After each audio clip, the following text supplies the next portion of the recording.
Amis de Morpheus Etica, bonsoir et bienvenue dans cette nouvelle émission L'enfant, un business pas comme les autres. Alors ce soir, j'ai le retour d'une amie, d'une témoin qui va encore nous raconter quelque chose de complémentaire. Elle s'appelle Mélène. Alors est-ce que Mélène, elle est là? Oui, je suis là. Bonjour Mélène. Bon, Mélène, Bonjour. pour que les gens qui vont te découvrir, d'accord, tu nous dis simplement de quelle région t'es, dans quel département, tout ça, et puis tu racontes ce que tu as à me raconter. Hein. T'es d'accord? Eh ben, y a pas de souci. Donc, je suis de Mâcon, donc dans 71. Donc, j'ai fait déjà plusieurs vidéos pour dénoncer j'ai un petit peu expliqué ma situation. Donc, par moment, bon, sur les 3 vidéos que j'ai faites, c'était un petit peu, on va dire, un petit peu peut-être décousu parce que depuis 2 ans, en fait, je découvre énormément de choses. Donc, ça vient se bousculer. Donc, et je prends les choses aussi, voilà. Et du coup, ça fait peut-être par moment des pataquès sur les vidéos, on comprend pas forcément. Donc, j'ai ma fille qui a été placée donc l'année dernière chez mes parents, qui sont venus habiter sur Mâcon, donc qui sont âgés, ils ont 80 et 75 ans. Que dans mon affaire, moi, il n'y a pas que le géniteur de ma fille, mais mes parents, donc mes parents adoptifs. En fait, il y a un dossier dans un dossier. Là, ça devient pénible, en fait. Ça devient très pénible parce que, bon, on connaît le processus de tout ça, hein, c'est-à-dire que entre ce qu'on n'a pas, entre les noms contradictoires, entre les écrits en faux, entre plein de choses. J'ai une audience, là, le 13 juin, au juge pour enfants. Oui. Dont je n'ai toujours pas à ce jour le compte rendu, donc juge pour enfants. Donc, 13 juin. Ouais. Ah bah j'ai rien. Donc il faut savoir que j'ai appelé 3 fois le greffier pour voir ce qu'on me raconte, parce que je trouve ça très bizarre que là, d'un seul coup, je n'ai même pas le compte rendu du jugement de juin. C'est bizarre ça, parce que normalement c'est obligatoire normalement. Ouais, mais je crois savoir pourquoi, à mon avis. Mais bon, parce que jusqu'à présent, ça allait très vite. Hein. C'est que les trucs, en 3 semaines, on les avait. Bon, là, bizarrement, je n'ai toujours rien. Il faut savoir que là, depuis le moment où on a eu l'audience le 13 juin, et ce jour où on enregistre, j'ai appelé 3 fois donc, le greffier. Donc, une première fois pour savoir effectivement en juin, fin juin, début juillet, il n'y avait pas le compte rendu après l'audience, parce qu'il n'était pas encore en écrit. Bon, et qu'il y avait eu les grèves des greffiers. Bon, ok. Bon. Là, on se dit, 3 semaines, on se dit, allez, on leur donne le bénéfice du doute. Bon. Et puis, j'avais toujours quand même ce truc de me dire, mais que j'étais allée, avant l'audience du 13, voir mon dossier, mais il manquait plein de choses, puisque j'ai déjà l'éducatrice, Madame Matra, qui avait mis son compte rendu qu'au 31 mai, alors qu'elle devait le déposer avant le 31. Et moi, quand j'ai regardé mon dossier, c'était au 30 mai. Parce que le greffier m'a donné une date à ce moment-là. Donc, du coup, en fait, tout a été fait aussi un peu à l'envers. Et puis, j'avais pas tout. Encore une continuation de choses. Et puis, donc, 3 fois, puis juillet, et puis août, bon, pareil. Plusieurs fois, j'appelle le greffier après l'audience, après une date, on va dire, que je pense quand même adéquate ou au moment où j'aurais dû avoir le jugement, pour savoir où est-ce que ça en était. Et en fait, à chaque fois, on m'a répondu que le jugement était toujours pas écrit. Au 7 août, je me dis, je vais quand même redemander si je peux reconsulter mon dossier, étant donné qu'il y a eu quand même pas mal de choses que j'ai pas pu voir avant l'audience. Donc, je retourne au 7 août. Donc là, bizarrement, le dossier était beaucoup plus épais que la fois dernière. Notamment, j'ai eu le compte-rendu du service départemental d'où est parti le signalement, seulement le 7 août 2023. D'accord. Et qu'est-ce que tu as vu dans le signalement alors? Ah bah qu'il faisait un signalement préoccupant, donc au 30 juillet 2020, soit quelques semaines après que j'ai eu le JAF de 2020 en ma faveur. D'accord. C'est que c'est que en fait, l'assistante sociale que j'ai, donc cette fameuse Madame Ponel des services départementaux de 2019 jusqu'à 2020, hein, qui a rien branlé, qui a pas été là, qui a bien foutu la merde, hein, notamment encore plus, notamment pendant le confinement. Quand j'ai alerté, parce que ma fille, il faut savoir qu'en fait, le géniteur de ma fille faisait de sorte, même par téléphone, à ce que ma fille pète des plombs. D'accord. Alors, est-ce que tu peux donner le prénom de ta fille, comme ça, histoire de… Marion. Marion. Bon. Voilà. Et Marion, alors, le géniteur, tu es en conflit avec lui? Alors, je suis en conflit et puis surtout, c'est lui qui est en conflit avec moi et que surtout, pas du tout de communication. C'est que quand j'ai fait le JAF en 2020, c'était pour justement montrer que c'était pas quelqu'un de fiable, que c'était pas quelqu'un. Ma fille voulait moins le voir puisqu'elle elle avait des peurs, etc. Bon, et puis c'est quelqu'un qu'il faut savoir qui agit comme un ado. D'accord. Alors, pour que les gens comprennent un peu ton affaire, le motif qui a été invoqué pour enlever ta fille, c'était quoi exactement? Le vrai motif qu'ils ont mis? Même si c'est un mensonge, même si c'est un mensonge, bien entendu. Mais c'est quoi qu'ils ont invoqué? Situation préoccupante. Simplement ça. Ouais. Donc, voilà. En gros, conflit, entre guillemets, les trucs bateaux habituels, c'est-à-dire conflit parental, comme je disais la dernière fois, c'est que dans ces histoires-là, il y en a toujours un plus que l'autre. Sauf que là, on a été mis en égalité dans les défaillances parentaux, mais sauf qu'on ne le dit pas vraiment. Enfin, c'est qu'en fait, c'est décousu. Leur truc, c'est un torchon. C'est un torchon. À partir du moment où leur torchon leur permet de placer l'enfant, c'est ce qui les intéresse en fait. Voilà. Moi, c'est que le pire, ce que je me suis rendu compte là, donc en ayant pris connaissance du compte rendu départemental, donc avec cette fameuse Madame Ponel, où il y avait eu des mesures AUMO à domicile auparavant. Déjà, ça fait 3 ans. Il faut savoir que ça fait 3 ans que ce dossier-là, en fait, je ne l'ai jamais vu auparavant. Je ne l'ai vu que là, ce 7 août. D'accord. Alors, qu'est-ce que tu as découvert dedans, alors, du coup?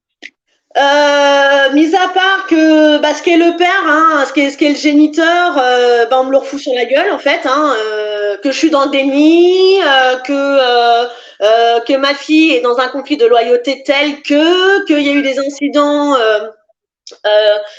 et que surtout, c'est qu'ils se sont servis de mails que j'avais envoyé à donc cette fameuse Madame Ponel pendant le confinement. C'était au mois d'avril de 2020, parce que ma fille était pas bien, que le géniteur insistait pour qu'elle vienne en vacances.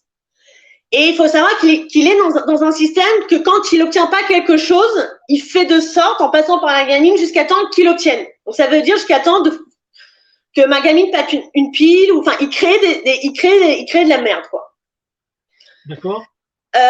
L'assistante sociale à ce moment-là, il faut savoir que eux, c'est pas mieux non plus, hein. C'est-à-dire que en plus moi, ça a provoqué quoi? Au bout d'un moment, des symptômes physiques où j'étais à terre, la gamine qui pétait une pile. J'appelle mon avocat, j'essaie d'avoir donc cette fameuse Madame Ponel, donc par mail et tout, parce que ça devenait insupportable.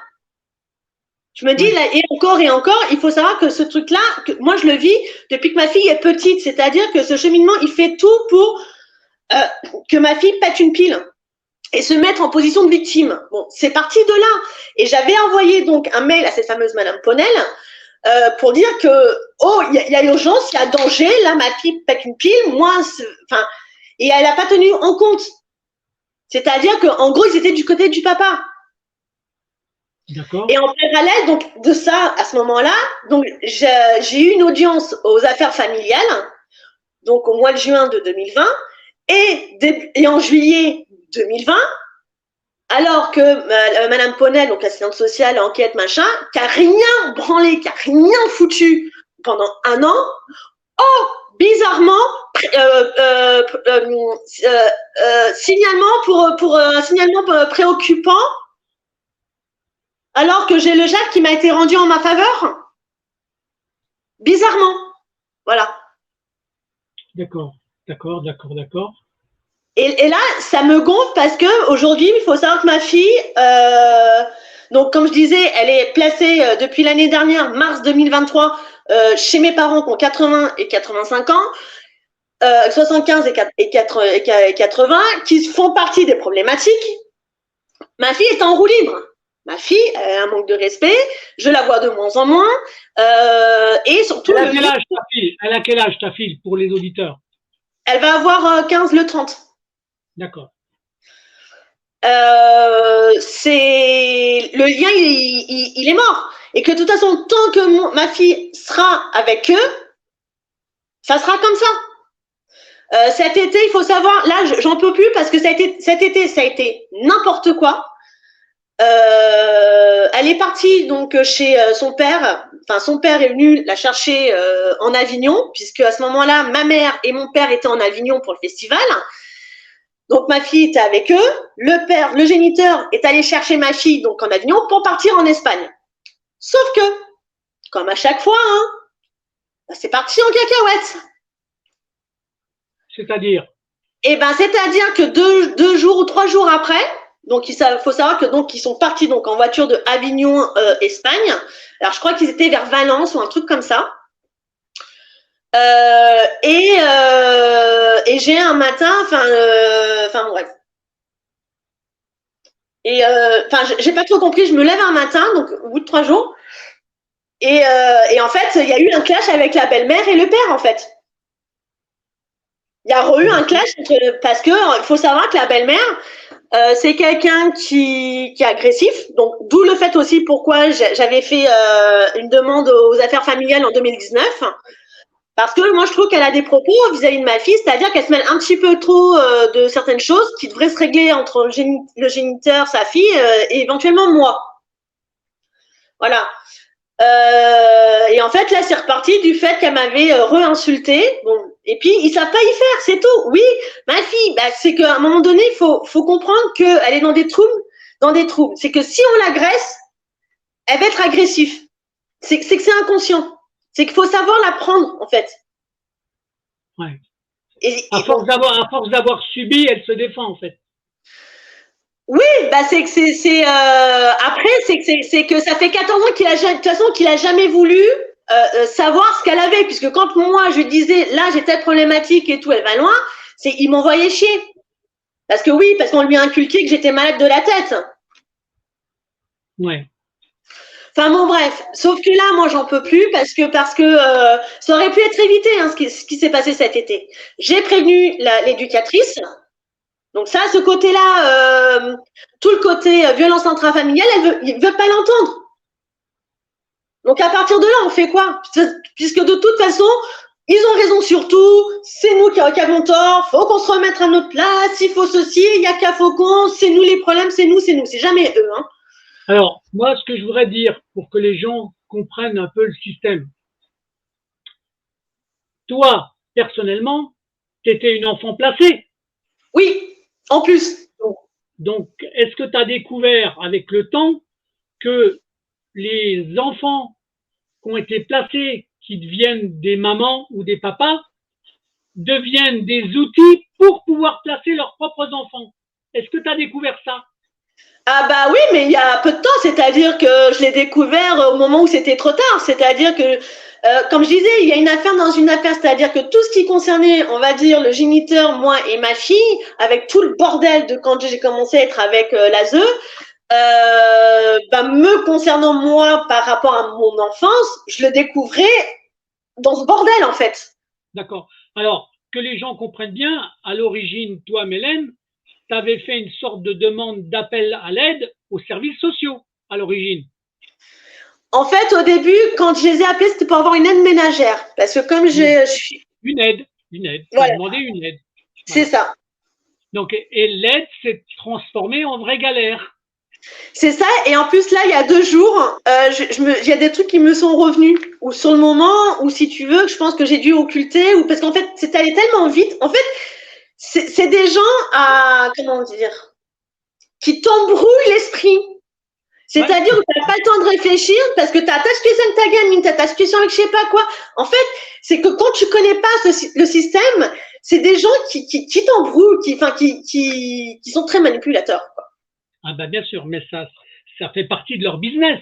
Parce que tu sais que, je le répète, de temps en temps, je le redis là quand même, hein, les services sociaux sont propriétaires par le biais de certaines associations qui sont à eux, ils sont propriétaires d'immobilier. Mais tu sais ce que c'est, le type d'immobilier dont ils sont propriétaires? C'est les foyers de placement d'enfants. D'accord? Alors, là, comme il se trouve que ta fille, toi, elle est dans ta famille éducative, d'accord? Je vois pas comment ils peuvent confier une gamine à des grands-parents qui ont presque 80 ans, en fait. D'accord? Parce que, alors, il y a deux choses que je voudrais dire. Là où tu as raison, les bâtiments, et là, il y a quelque chose que j'ai compris il n'y a pas longtemps. Et pour les parents, bah, je sais, c'est que je pense que les parents, ils ont fait des trucs en amont. C'est que, parce que de toute façon, en 2020, cette fameuse Madame Penel, en fait, c'était une assistante sociale qui faisait une enquête. Ouais. Bon, donc, ils se sont eus au téléphone, hein, puisque justement, en janvier, quand je suis l'appart dans lequel je suis là, à l'heure actuelle, mes parents, ils étaient là. C'était une des dernières fois que cette dame venait pour prendre ma fille pour, tu sais, les espèces de sorties, machin. Et mon père, ça sentait que c'était faux. Comme c'était, soi-disant, ils se voyaient pour la première fois, mais on sentait qu'ils s'étaient déjà eu. D'accord. Et vu.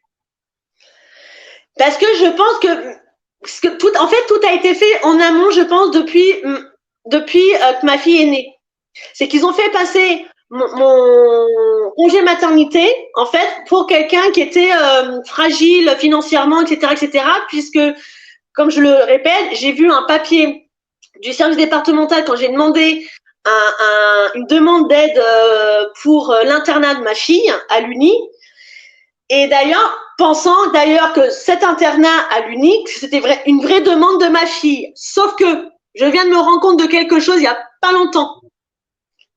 L'Uni font partie de ces établissements ou de tous ces gens-là. Puisque l'Uni, en fait, c'est la source, hein, ça s'appelle, c'est que des gamins qui sont suivis ou à problème. D'accord. Donc, ça fait partie, c'est un outil qui appartient aux services sociaux, c'est ça que tu veux dire? Ouais, certainement, puisqu'ils sont en relation. Puisque, en fait, c'est que la demande de ma fille pour ce bahut, on va dire, est venue lorsqu'elle a recroisé une fille avec qui elle était en primaire. Bon, d'ailleurs, ou avec qui, moi, que j'aimais pas trop, que ça s'était mal passé et tout. Et franchement, je pensais qu'à l'époque, c'était une vraie demande de ma fille, parce que quand elle veut changer d'établissement, etc., c'est suite à du harcèlement, mais parce que c'est réfléchi et qu'on en parle. Oui. Je pensais que c'était ça. Et en fait, je me rends compte aujourd'hui que non, elle a été influencée. Tout a été fait pour qu'elle puisse être là-bas. D'accord. Bon. Donc, je confirme que oui, il y a des établissements qui sont voilà. Puisque deux fois, elle devait aller dans un autre bahut où il n'y avait pas de souci et je comprenais pas pourquoi au dernier moment, elle voulait pas y aller. Donc, déjà, je pense parce que mes parents ne voulaient pas. Et je comprenais pas pourquoi. Elle a été conditionnée, c'est ça que tu veux dire? Ouais. Bah, c'est parce qu'il n'y avait pas de raison. Et puis, bizarrement, tout, si tu veux, tout, après la période de 2020, au moment où j'ai eu le JAF en ma faveur, c'est qu'il y a plein de trucs qui étaient complètement aberrants. Et puis surtout, mes parents l'achètent à l'affectif, donc. Ouais. Donc, c'est. Il y a eu ce qu'on appelle du trafic d'influence, en fait, hein, c'est ça. Hein. Ouais. Voilà. Bah oui. Et puis, comme elle me le disait, c'est que maman. Bon, les problématiques qu'il y a avec son père, elle a su le sortir, c'est-à-dire à ne pas être dans le déni. Tout ce qui concerne les parents, c'est pas possible, puisque déjà, pour elle a plus, enfin, il y a tout qui s'écroule. Enfin, j'avais quelqu'un après le géniteur de ma fille qu'elle considérait comme son papa. D'ailleurs, quand là cet été, ça s'est très mal passé en Espagne. Bon, elle dit maman, Christophe me manque parce qu'il est décédé. Voilà, ce garçon. Elle fait Christophe me manque. Elle fait j'ai fait des recherches parce que j'y crois tellement pas, voilà. Et elle le met encore. Elle me dit mais c'est lui, ouais, mais tu sais maman, c'est lui mon père. Parce qu'il lui a apporté vraiment tout ce que son père lui a pas apporté en fait. D'accord. Et il est mort il y a combien de temps alors? Il est mort au moment du confinement. Parce qu'en fait, c'était quelqu'un qui avait des problèmes, mais qui a été, malgré, comme quoi, hein, ça veut rien dire. Je pense que c'est quelqu'un qui avait des troubles, alors il se disait borderline, mais qui a toujours été dans une bienveillance, c'est-à-dire que quand il était dans ses crises ou autres, en tout cas, il faisait de sorte où il allait soit chez sa mère, mais en tout cas, on a toujours protégé Marion de tout ce côté-là. Donc, en tout cas, ça a créé un affectif entre lui et ta fille, c'est ça. Ah, et puis pas qu'un peu. C'est important. Elle avait retrouvé un équilibre alors, Marion, à ce niveau-là. Elle avait un équilibre à ce moment-là, oui, parce que ça, c'était en 2012. Voilà, c'était en 2012, donc on est resté 2 ans, mais j'en avais toujours plus ou moins gardé le lien. Et puis, puis j'avais expliqué à Marion, et de toute façon, ma fille, elle a un gros manque de repères masculins. Bah oui, non, mais ça, je veux bien le. Et puis. Donc là, ce que je voulais savoir, elle est chez tes parents adoptifs depuis combien de temps? Depuis mars 2022, non officiel. Et officiellement depuis juin 2022. D'accord. Mais le premier placement qu'elle a eu, le tout premier, ça date de quand? Le tout premier? En gros, c'est ça. C'est ça. Avant, tu avais ta fille, en fait. Voilà. Avant, tu avais ta fille. Voilà. Oui, comme je disais. Et le motif, il a été brodé pour pouvoir t'enlever ta fille, en fait. Oui. Puisque en fait, c'est que le truc, et c'est ça que je trouve génial, c'est que de toute façon, on le sait, puisque j'ai un handicap, c'est qu'il y a énormément de choses qui ont été faites en amont. C'est-à-dire que depuis le début de la grossesse, donc ils ont dû se servir de ça quand moi je suis allée voir l'ASE, plus les parents qui sont très, très, très forts pour tout ce qui est les trucs comme ça. Hein. Ouais, mais là, tu es en train de nous expliquer simplement qu'ils ont utilisé par abus certaines de tes faiblesses. D'accord ? Oui. Ils ont utilisé certaines de tes faiblesses pour prendre le motif et inventer le motif. Pour moi, ça s'appelle transformer une forme de vérité. D'accord ? Oui. Ils partent sur quelque chose qui est vrai et après, ils l'utilisent comme un outil pour pouvoir enlever ta fille. Ça, c'est mécanique, en fait. Ah, bah tiens, il y a ce maillon-là, on va pouvoir l'utiliser. Et voilà ce qui s'est passé, en fait. Et en plus, avec le géniteur de ma fille, et comme j'ai expliqué, c'est que il y a plein de choses que j'ai pas dit jusqu'à aujourd'hui parce que au stade, de ce qui se passe, de tout ça, c'est de me dire qu'est-ce qui peut nous mettre encore plus en danger ma fille, et puis surtout de ne pas venir rompre le peu de liens qu'il y a. Ouais. Aujourd'hui, je voudrais dire, voilà, j'ai été violée par le géniteur de ma fille en 2007. D'accord. 2 fois. Voilà. D'accord. Ma fille a été frappée, petite, par lui. L'inceste s'est posé. Aujourd'hui, on n'est pas reconnu. On ne peut pas être reconnu pour ce qu'on a subi. D'accord. Quand tu dis que tu as été violée, c'est-à-dire, est-ce que c'est le viol qui a fait naître ta fille ou pas? Je crois, oui. Et j'espère qu'elle tombera pas sur les vidéos parce que là, ça sera. Non, mais bon, après, alors qu'on soit très clair pour que les gens comprennent bien, un enfant peut naître d'un viol, ce qui n'empêche pas la mère d'accepter l'enfant et d'aimer son enfant. L'enfant, il n'est pas du tout responsable du viol, d'accord? Et le truc, c'est que, en fait, le deuxième viol, j'ai du mal à en parler parce qu'il m'est revenu il y a 2 ans. Je l'avais complètement occulté. Ouais, c'est souvent, hein, ça arrive. Et qu'il faut savoir que mes parents, je ne pouvais pas leur parler. Et puis, il faut savoir que le premier, quand je l'ai subi, c'était au Festival d'Avignon en 2007 parce que je jouais à ce moment-là. Et que je savais que. Et puis, j'ai eu ce truc qui a fait que je les zappais dans la seconde, en fait. Je les zappais, je les mis de côté, je les zappais. Parce que je devais aller jouer, parce qu'il y avait les parents, que. Bon. Et ma fille, ouais, son père l'a frappée. L'inceste a été posé, il y avait un doute. Puisque même ma mère me disait un jour, ouais, mais est-ce qu'il n'y aurait pas eu de l'inceste? Donc c'est ça qui est pervers, c'est qu'à la fois ils savent ce que Marion a vécu et d'une certaine manière le protègent. Ils nous font passer sous silence. C'est ta mère qui t'a posé cette question-là, cette interrogation-là? Ouais. C'est étrange en fait. Ils avaient quand même de la suspicion vis-à-vis du père. Ouais, mais c'est que ce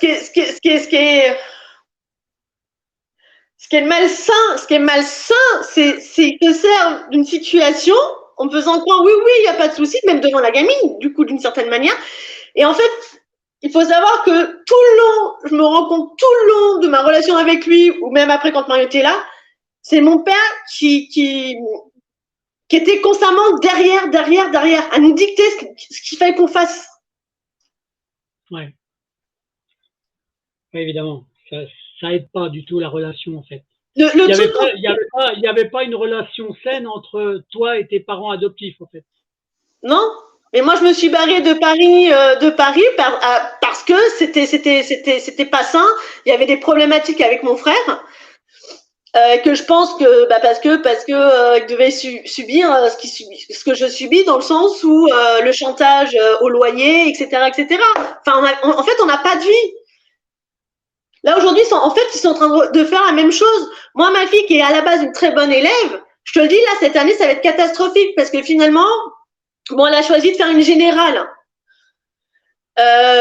Mais sauf qu'ils ne sont pas regardants. Là, la générale a été acceptée en appel parce qu'on ne doute pas de ses capacités, mais il faut qu'elle puisse rattraper ce qu'elle n'a pas fait cette année, l'année dernière.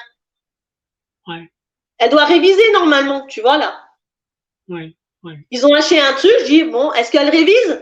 Ouais, non, mais elle a un bouquin. Je fais, mais vous êtes sûr derrière? Ah, mais on peut pas être derrière elle, hein. Tu sais, il faut qu'elle soit autonome, hein. Ouais, le bouquin, il est ici. Donc, elle n'a pas bossé de tout l'été. Ouais. Enfin, là, moi, j'en ai marre parce que la relation avec ma fille, elle y est plus, en fait. Moi, on va dire que je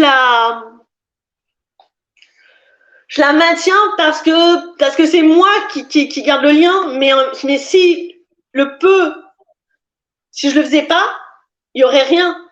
Et que je veux pas qu'elle sente que je l'abandonne. Quand tu dis ça, Mélène, pour qu'on comprenne, ça veut dire quoi? Tu sens que l'affect de ta fille vis-à-vis de toi, il a changé? Oui. Hein? Oui, et puis surtout, elle m'a dit quelque chose, parce qu'elle est passée à la maison un soir, parce qu'elle était avec 2 copines, et je me dis, bon, et je sentais qu'il y avait une brèche pour pouvoir discuter, qu'elle comprenne bien dans quoi on était avec les éducateurs, parce que pour lui faire comprendre par rapport à ses relations aussi, qu'on était avec les éducateurs. Je dis, tu sais, Marion, et je lui reparle de la juge en lui disant, mais tu sais que la juge, elle a dit que tu te sentais en danger à la maison, c'est pour ça que tu voulais pas venir à la maison. Elle me fait, non, c'est pas ça. Elle me fait, non, que oui, toi et moi, on s'entend pas, mais voilà, c'est pour ça que je veux pas. Et puis, donc, on enchaîne. Donc, j'en profite. Et je lui dis, Marion, fais attention à tes relations parce que tu sais, avec les éduques et tout, là, t'en as jusqu'à tes 18 ans. Et, ouais. Et à un moment donné, elle me sort un truc qui fait comprendre que je ne la récupérerai pas. Elle te l'a dit, carrément. Elle m'a dit, je lui dis, mais tu sais, Marion, là, pour l'instant, je veux dire, t'en as jusqu'à tes 18 ans. Et en fait, elle me dit quelque chose. Elle me dit, non, mais oui, je sais, maman. Et elle fait, mais de toute façon, déjà, là, je t'en ai trop dit, normalement, je devrais pas. Ah bon, carrément. Ouais. Donc, c'est que, il y a quelque chose. Mais après, il faut comprendre aussi, c'est qu'elle a 15 ans, c'est une préado, chantage affectif. Et moi, je sais pourquoi elle demande à aller chez eux. C'est que si elle est mal, s'il y a quoi que ce soit, c'est qu'il n'y a pas de cadre, il n'y a rien. C'est parce qu'elle cherche la non-contrainte. Ouais.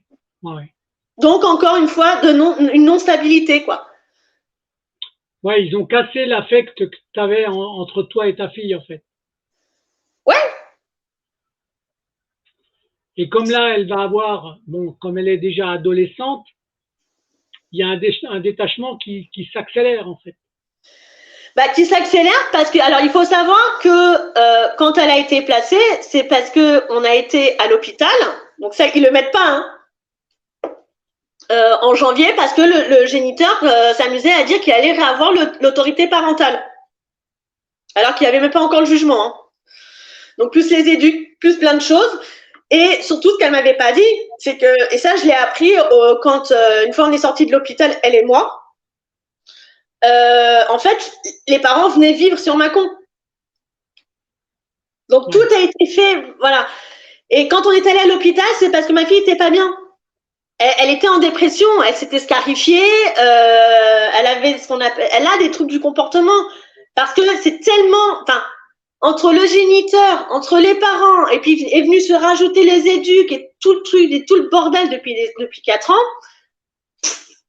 Tu vois ce que je veux dire? Déjà, nous, en tant qu'adultes, l'impact. En plus, ça arrivait pendant la période de la préadolescence, donc ça aide pas du tout, en fait. Hein. Au moment du Covid, au moment de la préadolescence,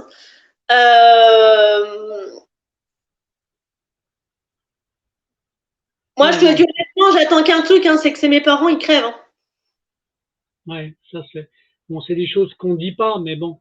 Ouais, mais là, ils vont trop loin, parce que moi, il faut savoir que c'est sur tous les plans de ma vie hein, qui m'ont pourri. D'accord. Ouais. Jusque tu me disais, tu sais, sur une des premières vidéos, si c'était aussi sur la partie artistique. Alors, je te le confirme, oui, puisque ça a été mon employeur. Voilà. Il y a eu des malfaçons, je te dis, là, je découvrais tout, il y a une affaire dans une affaire dans une affaire. Là où je suis très en colère, c'est ce putain de rapport du département. Pourquoi je ne l'ai pas eu avant? Ça fait 3 ans. 3 ans. Mais ça, c'est voulu. Hein. Quand tu l'as pas, c'est parce qu'il y a des choses que tu n'as pas à savoir, parce que ça leur permet de faire le travail qu'ils font. Le placement des enfants, il repose sur des rapports que les gens n'ont pas. Ouais, mais il faut qu'ils arrêtent parce qu'il y a un moment donné, hein, parce que moi là, je commence à en avoir ras-le-bol. Mais vraiment, moi, là, j'en peux plus. Hein, parce que leur soi-disant, dès qu'on parle de violences intrafamiliales, mais soi-disant depuis 2018, hein, quand tu vas sur leur site, ouais, qui sont là pour les violences intrafamiliales, sur l'écoute, l'achat, la protection, mon cul. Ouais. La preuve. Ils sont bien passés à côté. Ouais, non mais ça, je le fais. Voilà. Entre les parents, le géniteur. Moi, il faut savoir ce qui est dramatique. Putain, mais moi, c'est pas ma conception d'être parent. C'est que, franchement, en fait, ils l'ont épaulé plus lui que nous. Ouais, ah oui. Et ces gens-là sont malades. Mais après, on dit que c'est moi. Là, il faut savoir que ils ont un chien. Ils ont acheté un chien à ma fille. Il a 8 mois. Le kleps, il est sous anxiolytique. Ça te donne une idée. Voilà. Et après, on s'étonne qu'on bosse pas. On s'étonne qu'on peut pas avancer. Ouais, mais ils te mettent dans une situation de détresse et de stress. Voilà. Donc, et après, ils sont contents de cette situation-là parce que ça leur permet d'avoir le pouvoir sur toi. Ouais, mais là, il faut savoir là tout ce qui s'est passé là depuis cet été, d'accord? Ça veut dire que du moment où j'ai pas le jugement, ça veut dire que pour l'instant, on n'a plus de mesure. Bah oui. Donc, ça veut dire que ma fille, là,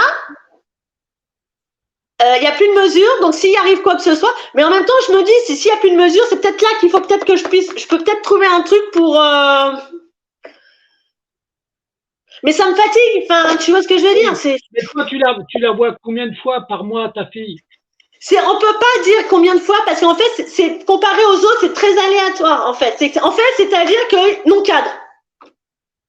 Parce qu'elle est chez tes parents adoptifs. Donc, tu as la possibilité de l'avoir plus souvent. C'est ça? En fait, il n'y a pas de règle. C'est qu'en fait, on lui laisse la possibilité. En gros, on lui a dit, tu fais comme tu veux. D'accord. Ouais. Donc, c'est très. Mais comme elle est chez les parents ou elle adopte, parce qu'il faut savoir que ma fille, elle adopte ce qu'est les personnes. Ouais. Aussi bien au niveau du langage, au niveau, bon. Puisque tu sais, quand tu es élevé avec ah ouais, mais ta mère machin, ta mère ceci, ta mère cela, mon père, c'est un secret, hein, faut pas te dire, hein, et puis machin, bon, voilà. En fait, ouais, ma fille est sous leur emprise, quoi. C'est-à-dire qu'ils refont ce qu'ils ont toujours fait, en fait. Ouais, non, ben, ça c'est difficile de lutter contre ça, en fait. Hein. Voilà, le géniteur, qu'est-ce que tu veux que je te dise? Quand on est allé à l'hôpital avec ma fille, malgré tout ce qui s'est passé, j'ai compris à ce moment-là, quand on était à l'hôpital, moi je suis restée qu'une nuit en fait, parce que c'était pour qu'on nous prenne en charge dans nos traumas, hein, tout simplement. Hein. Ouais. Bon bah ça s'est retourné, en fait ça s'est retourné contre nous et c'est là qu'on nous a séparés. Voilà, mais sauf que c'est pas notifié ça. Hein. Ouais. Donc j'ai appelé le géniteur parce que j'ai compris à ce moment-là que mes parents y étaient pour beaucoup, mais énormément. Et le mec, mais désinvolte, qui prend à la légère, qui ne veut pas m'écouter et qui me fait ouais mais de toute façon toi t'es malade de la tête, t'as des problèmes psychiatriques. Alors moi je voudrais comment dirais-je essayer de comprendre une chose. Le fait que tes parents adoptifs aient ta fille, c'est quelque chose qui a été mis en place juridiquement, en fait. Ouais. D'accord? Il y a eu un jugement pour ça. Ah bah oui. Est-ce que, alors je vais poser une question bête et méchante, mais normalement, une maman, ça a une allocation familiale d'enfant. Qui c'est qui l'aperçoit, l'allocation familiale? C'est moi. C'est qui la juge a décidé. C'est moi qui est tout. C'est moi qui ai tout. D'accord. Non. C'est notifié dans le jugement. Pour l'instant, hein, elle est encore à ma charge, machin et tout ça. Pour l'instant, voilà. Mais c'est ça. En fait, c'est qu'il n'y a rien qui se tient. Et ce que je voulais préciser aussi, que j'ai découvert il n'y a pas longtemps, la juge que j'ai, donc Marie Grunmünt, c'est une juge qui a été dans une affaire en 2020. Alors d'une maman qui s'appelait Séverine, donc qui était avec un petit garçon qui s'appelait Amaury et qui a subi des tortures via le père. D'accord. Et le gamin a été placé chez ce tortionnaire. Ouais, ça, c'est les infos que j'ai, parce qu'en fait, c'est en cherchant son nom et tout dans l'image, par rapport à la juge que j'ai, en fait, et je vois un truc sur Facebook, c'est aider Séverine et Amaury. Apparemment, c'est une histoire qui a fait beaucoup de bruit, apparemment, qui est allée assez loin, puisque je crois que la maman a été en tôle, enfin, bon, le truc habituel, hein. Ouais. Mais j'ai pas de nouvelles, j'ai essayé de rentrer en contact avec elle. Parce que là, cette juge, en fait, elle est dangereuse.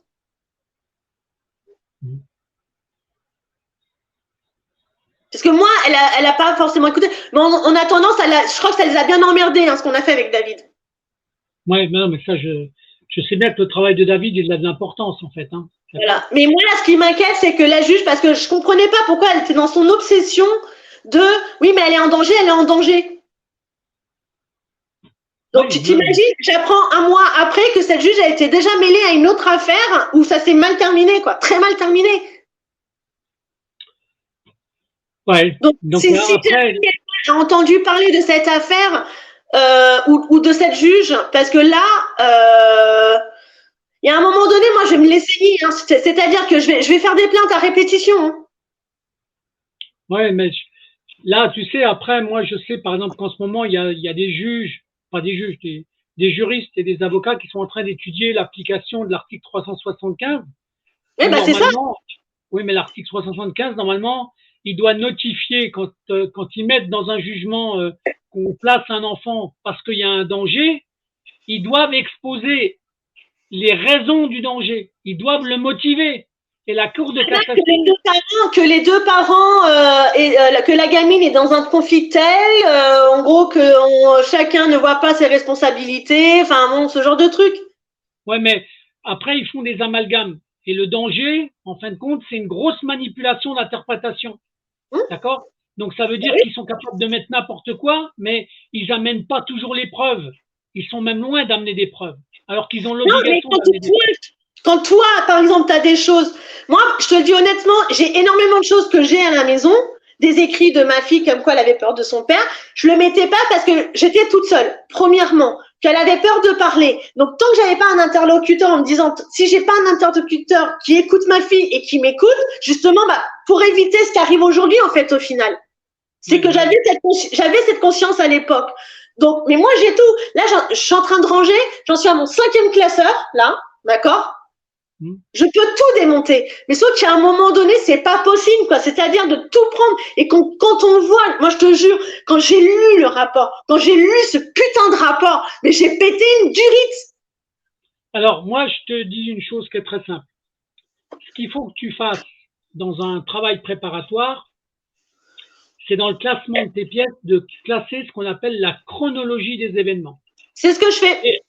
Et à partir de là, ce que tu vas aller chercher, écoute bien ce que je te dis parce que c'est très important, c'est dans toutes les procédures comme ça en fait. Il faut que tu ailles chercher à quel moment a été initié le premier de tous les mensonges qui a permis tout le reste. Pourquoi? Parce que il noie le poisson dans la masse. Ah bah c'est simple, le premier, je les aurais pas pour l'instant. Et là, dis-toi que j'en ai pour 5 ans de recherche. Enfin, si j'arrive à avoir les documents. Alors, tu regardes les documents que tu as déjà, essaye de remonter dans le temps où il y a la pratique dans les jugements des premiers mensonges. D'accord? Ça, c'est pas dans les jugements. Moi, c'est pas les jugements. Moi, le premier mensonge, c'est simple, c'est en 2008. C'est-à-dire au moment où j'étais enceinte. Enfin. Carrément. D'accord. Pour toute la partie, on va dire, comme je t'ai dit, c'est que de toute façon, moi, c'est sur toute ma vie. Mais en tout cas, là, de la situation. Non, mais je parle pour le dossier de ta fille, surtout. Oui, et ben, c'est au moment de la grossesse. Ils ont dû jouer, puisque j'ai l'article, j'ai un papier du département quand j'ai fait une demande de prestation, justement, pour cet internat à l'Uni. Bon, j'avais demandé pour une aide financière pour l'internat. Bon, puisqu'elle devait y aller. Mais c'est là où, moi, de toute façon, je me suis fait avoir à ce moment-là, de toute façon. Et sur ce fameux papier, parce qu'elle devait rentrer à l'internat en décembre et elle n'est rentrée qu'en janvier. Que soi-disant, en fait, j'ai pas eu les prestats de l'Uni à ce moment-là, soi-disant parce qu'en fait, Marion n'était pas rentrée au mois de décembre, parce que la directrice avait oublié de l'inscrire. Ouais, d'accord.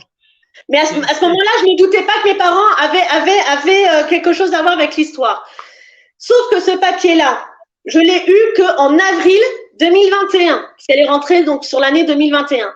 Donc, ce papier pour la bourse, je ne l'ai eu que sur le dernier trimestre. Mais en même temps, à la même date, le bahut a bien touché les prestats. D'accord, ouais, non, mais là, il y a eu un trafic d'argent, en fait. Bah oui, mais de toute façon, moi, c'est ce qui se passe depuis le départ. Depuis le départ, en fait, et ils se servent de ce qu'ils ont. En fait, ils ne font qu'une prolongation de ce qu'ils ont fait avec moi. D'accord. Bon. Je me suis rendu compte de ça. Donc là, du coup, la finalité de ce que tu attends maintenant, c'est quoi là dans les prochaines semaines, c'est quoi?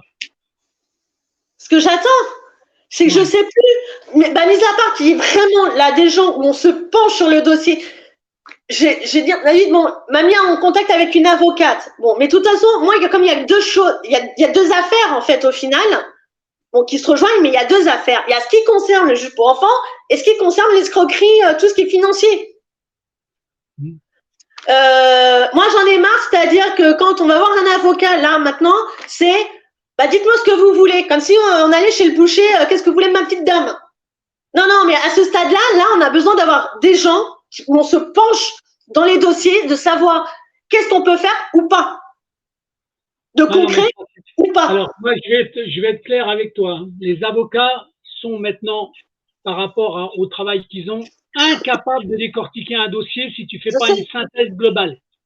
Oui, mais même si tu fais une synthèse, moi, je te dis honnêtement, ça me fatigue. De devoir, là, au bout de 4 ans, de réenvoyer tous les trucs, même par mail, je veux dire, même ça me gonfle aujourd'hui. Je fais le travail. Je vais te dire une chose qui est importante. Si moi, je fais des témoignages avec des mamans, d'accord, ou des papas, parce qu'il y a aussi de temps en temps des papas, c'est pour aider les avocats à comprendre un dossier, en fait. Faut le savoir. Parce que ça sert aussi à ça. Ça sert aussi à ça. D'accord? Et la preuve, c'est que moi, j'ai des juristes qui m'appellent j'ai des avocats qui m'appellent par rapport à des fois des témoignages que je publie. D'accord? Mais c'est pas toujours simple. Et c'est pour ça que j'essaye de voir de temps en temps quand il y a un collectif de juristes qui sont capables de décortiquer un dossier préparatoire pour un avocat. Je sais pas si tu vois quand même, hein, pour éviter que les honoraires d'avocats partent dans tous les sens avec des budgets que les gens ne peuvent même pas payer. Ouais. Et puis de toute façon, là je te dis, David m'a envoyé avec une avocate, bon, pour tout ce que, on va dire, pour voir avec elle tout ce qui est le côté plutôt les parents, tout ça, moi ce qui me concerne moi. Là, pour ce qui concerne, pour essayer entre guillemets récupérer ma fille, moi le problème c'est qu'elle veut pas rentrer à la maison. Ouais, mais elle a fait son choix d'adolescente en fait, c'est ça? Oui et non, c'est que le problématique c'est que moi, entre guillemets, si on arrive, enfin, et puis vu ce qu'elle m'a dit, de toute façon, là, c'est à vie, hein. Mais par contre, dis-toi que si on tente peut-être quelque chose, c'est qu'il va falloir jouer très serré, c'est-à-dire qu'il va falloir tout prévoir en amont. Parce que moi, un jour je la récupère, ça va pas changer à la problématique de base. Ouais, non, c'est ça, parce que là. Parce que ma fille a des traumas. Ma fille a des traumas. Ma fille a été élevée dans tout ce qui est de l'agression, verbale, etc. Enfin, bon. Est-ce que, parce que là ça nécessite des soins qui sont importants. Je vois pas comment tu peux engendrer ce genre de soins derrière elle. Parce que ils ont le mécanisme a cassé le lien entre la mère et la fille. Le mécanisme lui-même. C'est comment tu fais pour récupérer un lien affectif de ta fille vis-à-vis de toi. Eh ben pour l'instant, comme je te dis, ce que je fais, c'est je te dis le peu. C'est par exemple, on est allé chez l'orthodontiste hier.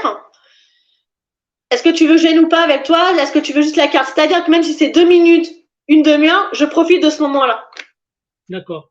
Voilà. C'est-à-dire que elle t'a répondu quoi? Elle t'a répondu elle m'a dit oui. Donc elle voulait que je vienne. Bon. Même si on parle pas, même si et tout, mais c'est le fait qu'il y ait ma présence. Bon. On était toutes les deux, puis elle me dit ouais, bah, si tu veux, je viendrai te voir demain ou après-demain. Ok, pas de souci. Sauf qu'elle dit, mais elle fait pas. Ouais, ma fille, elle est en dépression, hein. Non, mais après, il y a. Est-ce que des fois tu peux l'appeler pour lui demander des choses toutes simples comme ça? Pourquoi elle n'est pas venue alors qu'elle avait prévu de venir? Non? Ouais, bah là tout à l'heure. Bah ouais, mais là par exemple aujourd'hui, elle était chez les parents et mais elle a sa petite voix, mais c'est parce qu'à mon avis elle a dû encore s'embrouiller avec telle personne et tout. Il faut savoir que ma fille là, depuis cet été, elle traîne dehors. Ouais, elle essaie.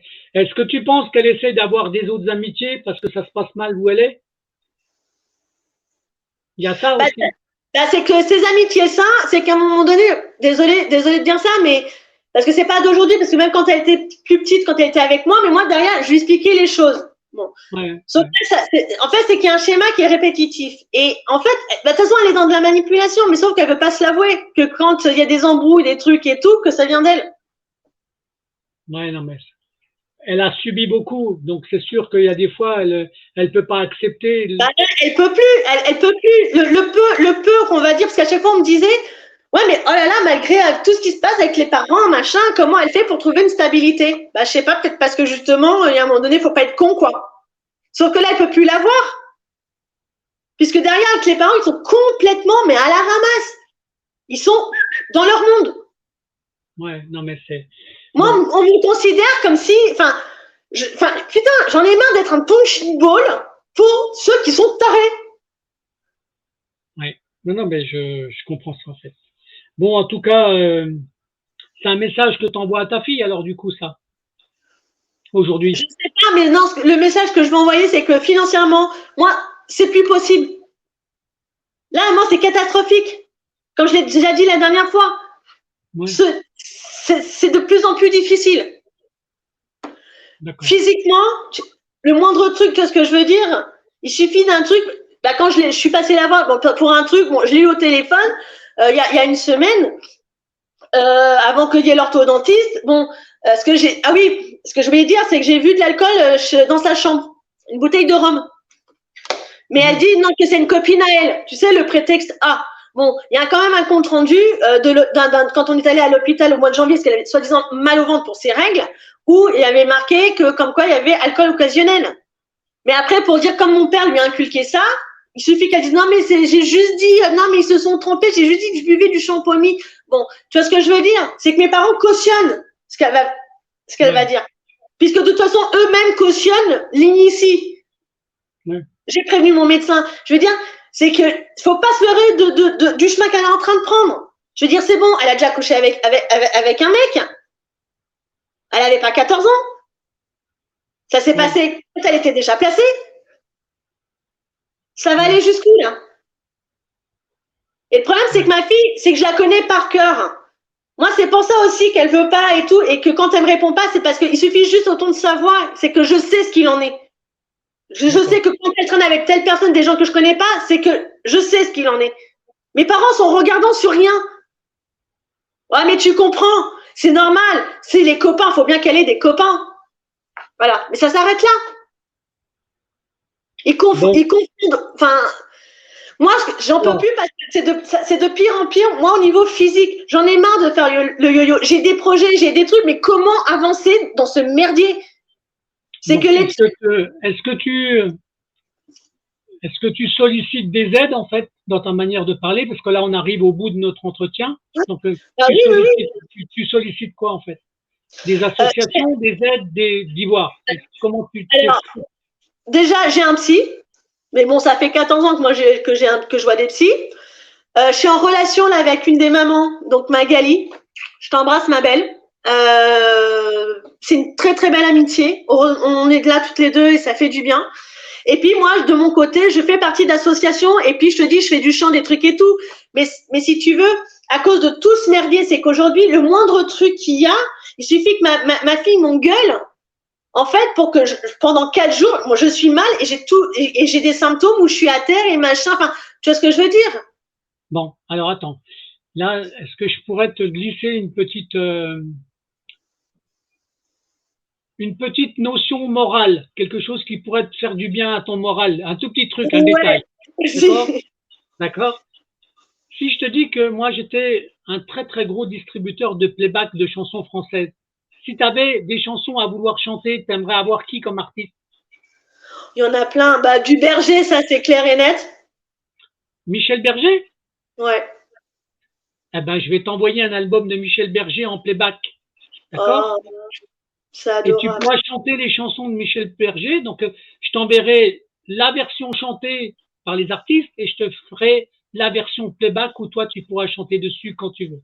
D'accord? Alors, et pour terminer, alors normalement, si tout se passe bien à la rentrée, parce qu'en fait, le chant, moi, c'est ce qui me sauve, parce que j'aurais dû être chanteuse, moi, à la base. D'accord. Ben, tu pourras enregistrer sur le playback que je vais t'envoyer. C'est qu'à la rentrée, donc en plus du gospel, normalement, si tout se passe bien, je me suis inscrite pour un atelier coaching, c'est-à-dire où il y a très peu de gens pour pouvoir essayer de continuer cette démarche du chant. Donc à la rentrée, je dois passer une audition, c'est sous audition et sous condition de place. D'accord. Bon, bah écoute. Et ça sera la boucle qui sera bouclée et j'espère, voilà. Mais voilà comment j'essaye de pallier. Mais alors attends, je vais poser une double question avant qu'on finisse notre entretien là. Est-ce que ta fille, elle aime chanter? Elle aimait puisqu'elle faisait partie, mais c'est terminé tout ça depuis qu'elle est avec les parents, parce qu'elle était au conservatoire, elle faisait partie, elle faisait du violon, tout ça a été. Alors, la prochaine fois que tu la vois, écoute bien, tu lui dis que tu as un copain qui lui demande, donc tu dis que c'est moi, d'accord? Ouais. Tu lui demandes quelles seraient les chansons qu'elle aimerait chanter et quel playback elle aimerait avoir pour pouvoir chanter. Tu lui poses la question, d'accord? D'accord. Tu lui demandes, d'accord? Tu lui demanderas simplement ça. Tu dis voilà, il voudrait te faire un cadeau, d'accord? Mais il voudrait savoir quelle chanson tu aimerais chanter. Tu me promets de lui demander ça? Je lui demanderai. D'accord. Bon, eh ben ça sera une sorte de message de paix de la fin de notre entretien, d'accord? Sur un plan musical, histoire de décontracter l'atmosphère de cette ambiance qui est fatigante. Hein, moi, c'est ce qui me sauve, c'est ce qui me fait tenir. En plus de la méditation, c'est pour l'instant. Mais c'est. Bon. Alors, je te promets, en tout cas, ça sera notre petit mot de la fin, Mélène. pour histoire de finaliser sur une touche qui est quand même positive, d'accord? Et moi, je vais faire suivre ton message d'aujourd'hui en confiant ta tristesse, mais avec ta demande de soutien moral, en fait. Et j'espère qu'il y aura plein de messages au bout de ta vidéo. D'accord? Ok? C'est pas que moral, c'est que là, j'en peux plus des douleurs physiques et l'impact que ça a et le fait que ça me stagne dans ce que je veux faire. Alors justement, moi, je vais te soigner médicalement par des chansons que tu vas chanter. D'accord, Mélène? On est d'accord? Hein? On se fait des bisous, d'accord? Ok? Et puis encore merci. Hein. Ah, je te dis à très bientôt. Mais tu verras, ce soir, avant de te coucher, je t'aurai envoyé l'album. Ok? Oh, d'accord? Je te remercie, c'est adorable. Bisous, à bientôt, Mélène. J'envoie le générique de fin.